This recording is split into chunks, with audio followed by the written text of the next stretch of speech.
الشيطان الرجيم. بسم الله الرحمن الرحيم. بسم الله الرحمن الرحيم. وعلى الذين هادوا حرمنا كل ذي ظفر. وعلى الذين هادوا حرمنا كل ذي ظفر. ومن البقر والغنم حرمنا عليهم شحومهما إلا ما حملت ظهورهما. ومن البقر والغنم حرمنا عليهم شحومهما إلا ما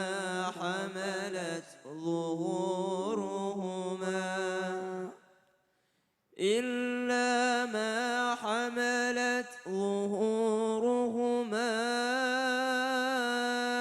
أو الحوايا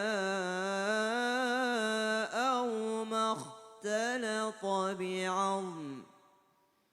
إلا ما حملت ظهورهما أو الحوايا أو ما اختلط بعظم.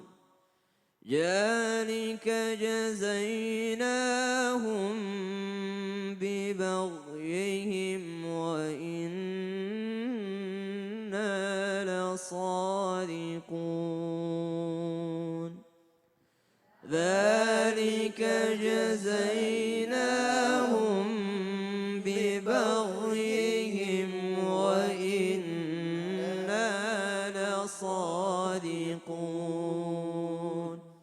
اللهم ارحمنا بالقرآن. Ibu silahkan ke depan. Sama-sama kita baca surah Al-An'am. Silahkan. A'udzu billahi minasyaitonir rajim. Bismillahirrahmanirrahim.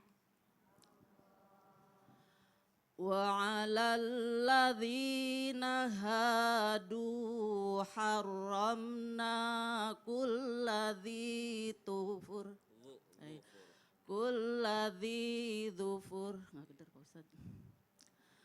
ومن البقر والغنم حرمنا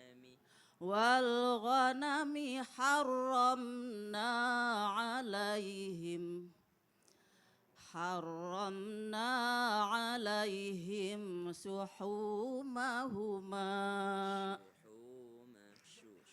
شحومهما إلا ما حملت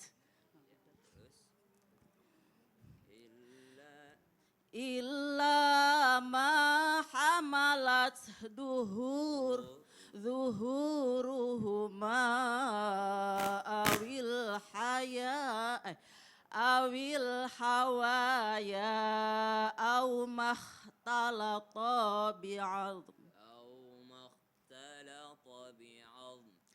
أو ما اختلط بعظم. ذلك جزيناهم ببغيهم وإنا لصادقون.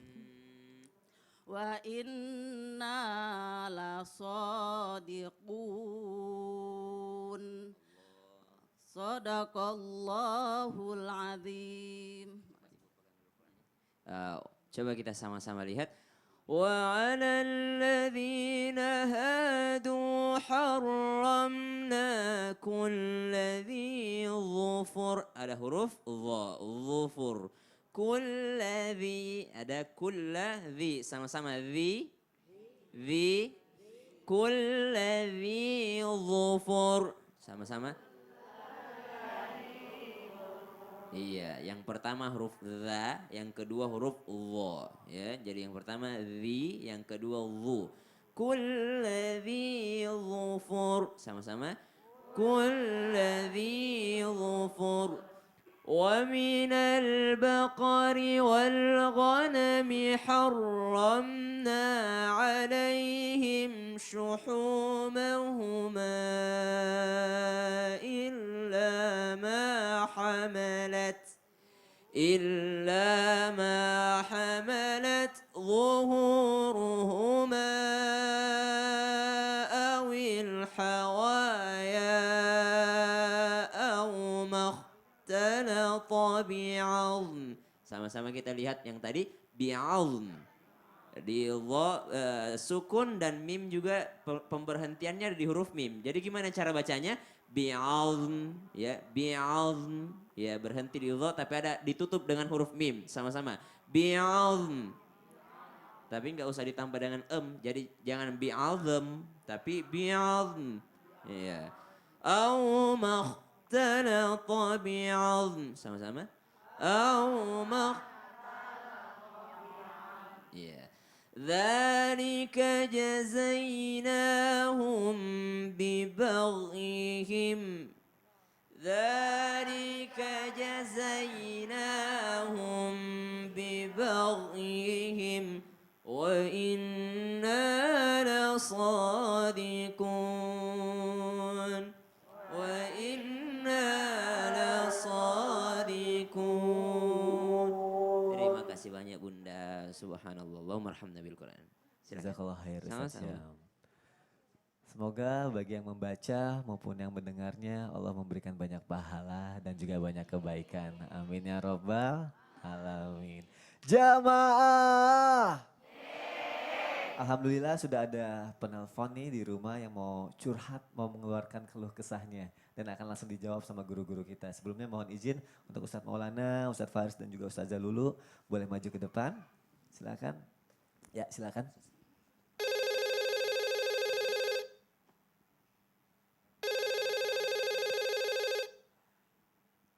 Assalamualaikum. Waalaikumsalam. Silakan Ibu. Assalamualaikum Pak Ustadz. Waalaikumsalam warahmatullahi wabarakatuh. Saya langsung aja ya, saya ini sekarang sedang pisah ranjang dengan suami saya. Saya yang meminta karena sudah talak 2. Yang saya mau tanyakan, apakah saya salah jika menolak berhubungan badan? Karena yang saya tahu talak 2 itu artinya secara agama sudah pisah. Kemudian yang 2, apakah saya salah meminta pisah ranjang dan meminta dia untuk introspeksi diri? Sementara saya juga introspeksi diri, mengingat pertengkaran di kami sudah terlalu sering dan tidak menemukan titik temu. Yang ketiga, apakah saya salah jika saya memberikan persyaratan jika dia ingin rujuk? Itu aja Bu ya? Itu aja, ya. Oke Bu, langsung dijawab sama guru kita ya Bu. Ya, terima kasih. Silakan Ustadz Faris. Ya, baik. Sebenarnya ada perbedaan antara talak sama pisah ranjang. Pisah ranjang itu sendiri dalam Islam adalah bagian dari tahap untuk mendidik seorang istri. Ketika diberikan mau'izah hasanah, diberikan peringatan, masih tidak mempan. Tapi itu bukan cerai sama sekali. Kalau cerai memang harus pisah, memang tidak boleh berkumpul. Tetapi kalau memang baru talak 2, nanti dia bisa kembali. Cuma kita tidak tahu, ibu ini tidak bercerita sebabnya apa. Sehingga memberi persyaratan-persyaratan. Kalau sebabnya adalah sebab-sebab syar'i, maka tentu saja ibu ini berhak untuk memberi syarat kepada suaminya untuk berubah. Baru dia bisa kembali. Karena banyak sekali laki-laki yang berjanji, tapi semuanya adalah kosong semua, zong semua itu. Maka ya itu percuma dan menipu. Jadi jangan sampai ada yang dizalimi dari kedua belah pihak. Itu dari saya. Mungkin Ustazah Lulu dari sisi perempuan. Iya, bismillahirrahmanirrahim. Yang pertama memang sama-sama islah. Kalau menurut saya tidak hanya suami yang memang islah, tapi juga istri yang memang harus saling menata dirinya kembali, memperbaiki dirinya kembali. Karena yang kedua ini merupakan satu prestasi bagi iblis apabila merupakan prestasi mampu menceraikan suami dan istri. Insya Allah mudah-mudahan ya dari saya memperbaiki diri, kemudian dekatkan diri kepada Allah, dan insya Allah mudah-mudahan kembali lagi membangun keluarga yang sakinah, mawaddah, warahmah insya Allah. Amin. Silakan Ustadz Maulana. Bismillahirrahmanirrahim. Buat kita semua, ayo kita ambil pelajaran dari atas apa yang ditanyakan oleh Ibu. Saya rasa kita pun punya masalah yang sama dengan Ibu. Ketika terjadi permasalahan rumah tangga yang tidak bisa connect, tidak bisa nyambung, sosok mendiamkan pasangan, sekali lagi saya ulangi, mendiamkan pasangan tapi dalam satu atap itu masih aman. Itu masih aman.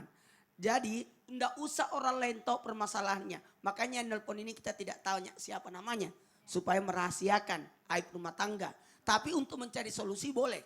Kalau saya bisa sarankan, ibu cari orang ketiga yang bisa menyatukan antara ibu dengan suami lewat jalur mediasi.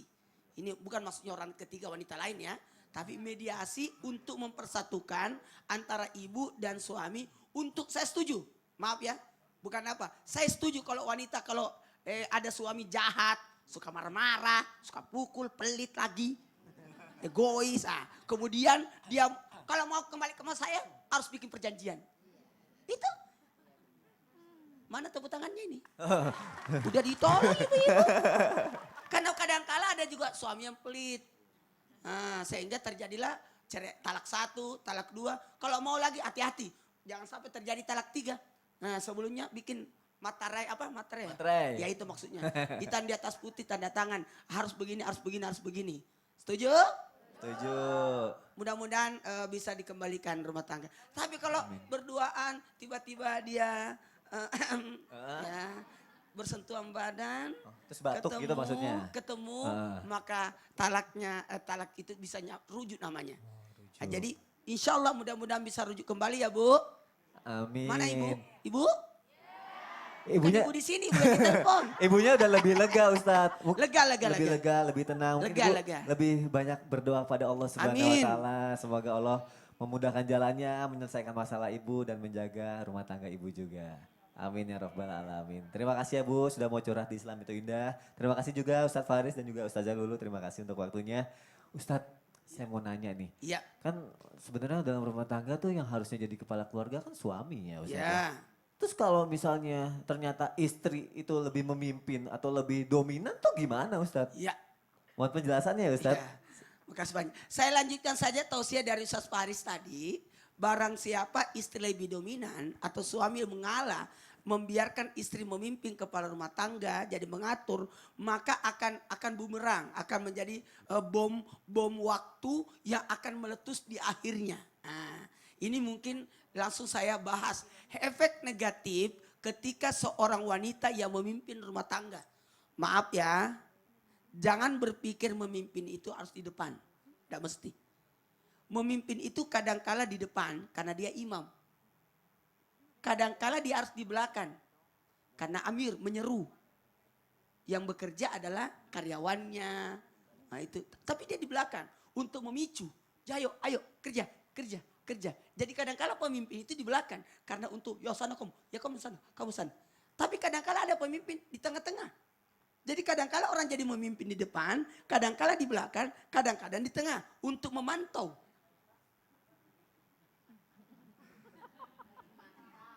Apa? Mantau, ya. Ada kue roti di Makassar nama Mantau. Di Kalimantan itu. Jadi kadang-kala di tengah. Tapi apa akibat? Jikalau sebenarnya harusnya yang memimpin adalah laki-laki, tapi ternyata menyerahkan kepemimpinannya terhadap wanita. Padahal dia ada di sana. Makanya akan terjadilah hilangnya ketegasan. Tiba-tiba anaknya dilamar. Saya mau melamar. Kata suaminya, harus Pak, diam. Aku yang memutuskan. Sono. Jangan-jangan ibu begitu. Mau beli mobil, saya mau boleh jadi hilang ketegasan. Yang harusnya suami dalam hal ini wali atas anaknya, kewaliannya dicampuri oleh istrinya. Mohon maaf. Yang kedua, lemahnya kekuatan rumah tangga. Karena laki-laki itu disebut abah. Tuh, dua, tiga. Abah. Alif dan bah. Abah. Alif itu kepala sapi. Bahnya itu adalah tiang, tenda, penguat, tanggung jawab dan penguat. Jadi kalau laki-laki diambil alih oleh perempuan kekuatannya, maka lemahlah rumah tangga itu. Ada Pak RT, datang Pak RT. Mana Bapak? Bapak enggak usah, saya istrinya. Ya, yang dicarikan Bapak. Diambil alih. Apalagi tidak tabah serta tidak tabah dan tidak tegar dalam ketika ada masalah. Itu terpanik itu kalau perempuan memimpin. Lebay. Lebay. Baru ada kebakaran di kampung sebelah sudah lari duluan. Itu lebay. Mohon maaf, kepekaan ini mendatangkan perasaan yang berlebihan. Berlebihan banget. Mohon maaf ya, jangan tersinggung. Karena memang perempuan menggunakan perasaan ya Bu. Ya Bu. Dan akhirnya efek yang paling negatif bagi perempuan yang memimpin rumah tangga berakibat terjadinya penyesalan. Karena terlalu cepat memutuskan perkara kalau ada perkara. Kalau laki-laki memikir. Kalau perempuan perasaan. Makanya bukan perempuan yang memutuskan perceraian. Tapi yang memutuskan perceraian adalah laki-laki. Kalau wanita yang memutuskan perceraian, tiap hari laki-laki dicerai. Dari mana? Telat, cerai. Cerai lagi. Makanya mohon maaf, laki-laki itu, laki-laki itu menikah. Perempuan dinikahi.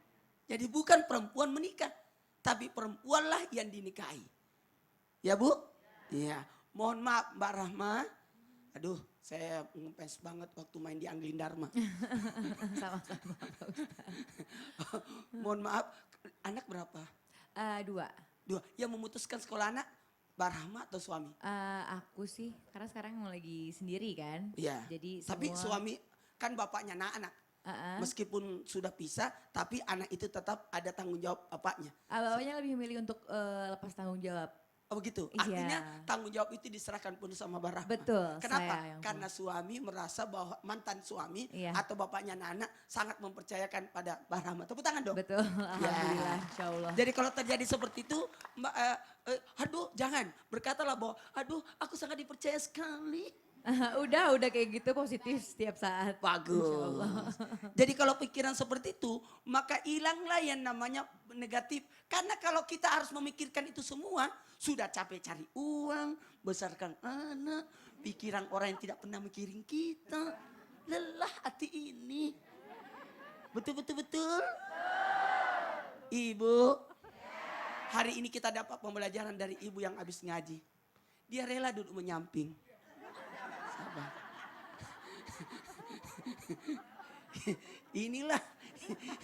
Inilah kehidupan sosok wanita yang memimpin. Sabar ya Bu. Kan begitu memang. Mohon maaf jamaah. Kalau wanita itu, jangan coba-coba wanita yang menjual. Bahaya. Udah apa-apa, ambil aja. Jangan coba-coba laki-laki yang membeli. Pasti tidak pernah menawar. Kalau membeli bagus. Pembelinya adalah wanita. 10 kali menawar. Berapa harganya? Tawar itu. Harga 100.000 ditawar 10.000. Ya Allah. Mati penjualnya. Itu. Karena kalau laki-laki sebaiknya dia yang menjual. Karena ada negosiasi. Anda bisa begitu. Tapi kalau perempuan, kasihan, ambil aja. Ya Allah modalnya juga diambil. Makanya banyak yang bangkrut disebabkan tawar-menawar hilang. Kalau jual sama kepemimpinan itu memang sudah diatur.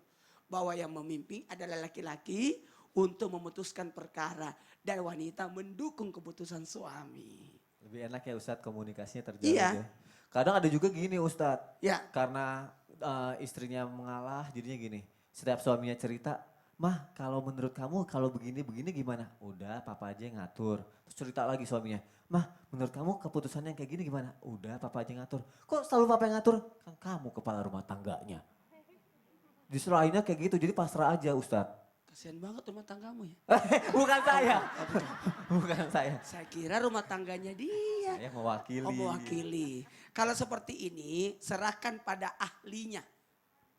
Serahkan pada ahlinya. Masing-masing punya bidang tersendiri dalam hal ini. Kadang-kala suami lebih jago masak. Ada loh suami lebih jago masak. Betul tidak? Karena dia kuliah lewat situ. Kuliah permasakan. Bisa jadi kan? Bisa jadi. Ada laki-laki lebih jago memasak daripada seorang perempuan. Dan itu wajar. Jadi serahkan pada ahlinya. Gitu. Serahkan pada ahlinya. Jazakallah khair Ustaz. Iya. Jamaah.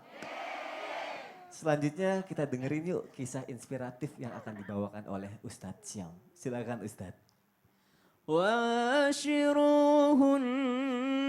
بِالْمَعْرُوفِ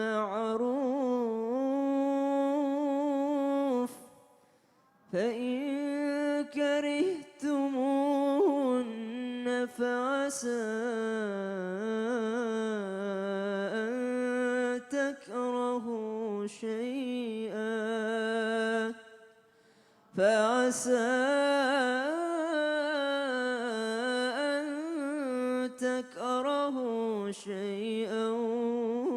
ويجعل الله فيه خيرا كثيرا. Di balik sebuah ketidaksukaan, ternyata Allah memberikan hikmah yang sangat luar biasa. Makanya kata Allah dalam Al-Quran, فَإِنْ كَرِهْتُمُوهُنَّ فَعَسَىٰ أَنْ تَكْرَهُوا شَيْئًا وَيَجْعَلَ اللَّهُ فِيهِ خَيْرًا كَثِيرًا. Ketika engkau tidak menyukai suatu hal, satu hal yang tidak kau sukai dari pasanganmu, bersabarlah kata Allah. Kenapa? Dari keburukan tersebut mungkin masih banyak kebaikan yang lain yang tidak pernah engkau perhitungkan. Seorang lelaki, seorang suami menuliskan ceritanya. Mungkin kata beliau, kisah kami berbeda dengan kisah orang lain. Tapi bisa jadi di antara kalian ada yang mirip dengan kisah kami, dengan cerita rumah tangga kami, kata seorang lelaki tersebut. Suatu hari aku memutuskan untuk membereskan barang-barang istriku. Aku mencoba untuk membereskan barang-barang yang ada di rumah.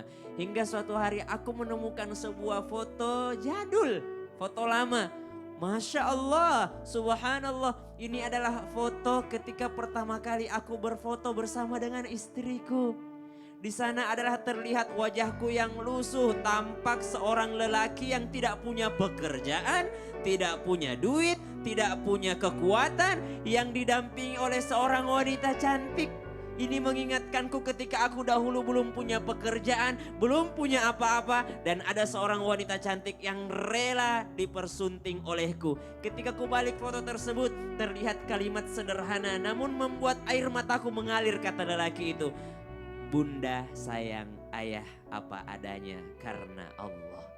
Sebuah kalimat sederhana namun membuat hatiku menangis. Air mataku mengalir, bukan dari apanya. Karena dahulu aku belum punya uang, aku tidak punya pekerjaan tetap. Namun wanita ini rela mendampingiku dari nol hingga aku mempunyai semuanya sekarang.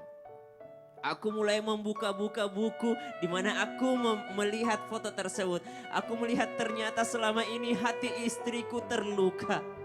Di awal-awal aku mengenalnya, aku sering mengajaknya untuk berbicara. Namun di tengah-tengah pernikahan kami, aku pulang dari kantor. Sepulang aku pulang dari kantor karena di pekerjaan di kantor sudah membuatku peka. Sehingga pulang ke rumah aku tidak lagi ngobrol dengan istriku. Aku langsung menuju komputer, aku langsung bermain game online. Sehingga aku mengacuhkan istriku, ternyata istriku menangis.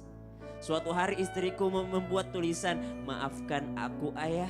Maafkan bunda kalau selama ini bunda sering salah. Ternyata suatu hari aku pernah memarahi istriku hanya karena dia bertanya tentang uang bulanan. Dia bertanya tentang uang bulanan yang harusnya aku beri kepadanya. Aku menjawabnya, enggak malas. Enggak ayah lagi pekerjaannya lagi kurang bagus. Ngapain bunda nanya-nanya tentang pekerjaan. Entar juga ada rezekinya. Namun ternyata dalam keadaan lapar istriku ke warung untuk mencari mie instan. Memasakkannya untukku sampai ke rumah kami makan berdua. Aku minta maaf kepadanya namun itu ternyata menyakiti hati istriku. Dia menuliskan semuanya di dalam surat tersebut. Ingin rasanya kututup buku diarinya. Dan aku datang kepadanya, memeluknya, meminta maaf kepada seorang wanita yang sudah cukup tergar menghadapi masalahnya selama ini. Namun istriku sudah tiada. Di hari dia harus melahirkan anakku. Dia menelponku dan berkata, ayah ini sudah waktunya melahirkan kayaknya. Namun karena sudah berulang kali dia berkata demikian, aku tidak peduli kepadanya. Aku mengatakan, itu perasaan bunda saja. Bunda ke rumah sakit, ayah masih ada pekerjaan. Bunda ke rumah sakit, ayah masih ada pekerjaan. Bunda ke rumah sakit sendiri, ayah masih ada pekerjaan. Nanti ayah menyusul bunda di rumah sakit. Bunda berangkat sendirian saja. Nanti ayah menyusul bunda ke rumah sakit. Ayah masih ada pekerjaan.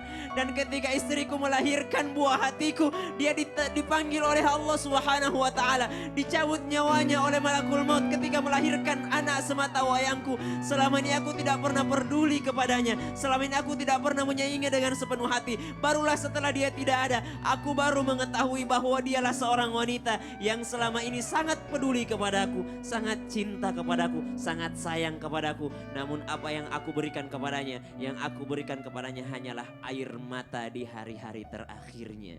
Seorang wanita yang sabar. Kata Allah dalam Al-Quran, wa min ayatihi an khalaqalakum min anfusikum azwaja litaskunu ilaiha wa ja'ala bainakum mawaddata wa rahmah. Ketenangan itu hanya akan muncul karena mawaddah dan rahmah. Dan ini adalah anugerah dari Allah Subhanahu wa ta'ala. Tugas kita sebagai khalifah di bumi adalah menjaga al-mawaddah dan rahmah tersebut. Jazakallah khair Ustaz. Sama-sama Mas Soni. Ketika ada satu hal yang tidak disukai dari pasanganmu, bersabarlah. Pasti dari satu hal yang tidak baik dari pasanganmu, akan ada banyak kebaikan yang dimiliki dari pasanganmu. Jamaah! Setelah ini akan ada Al-Quran menjawab oleh Ustadz Syam dan juga Ustazah Lulu. Dan jangan lupa nih jamaah yang ada di rumah siapin catatannya. Karena akan ada doa yang dapat meluluhkan hati pasangan yang akan dibawakan oleh Ustadz Faris dan dilanjutkan dengan kesimpulan oleh Ustadz Maulana. Jamaah yang dimuliakan Allah jangan kemana-mana ya, tetap di Islam itu indah. Jamaah oh jamaah, alhamdulillah.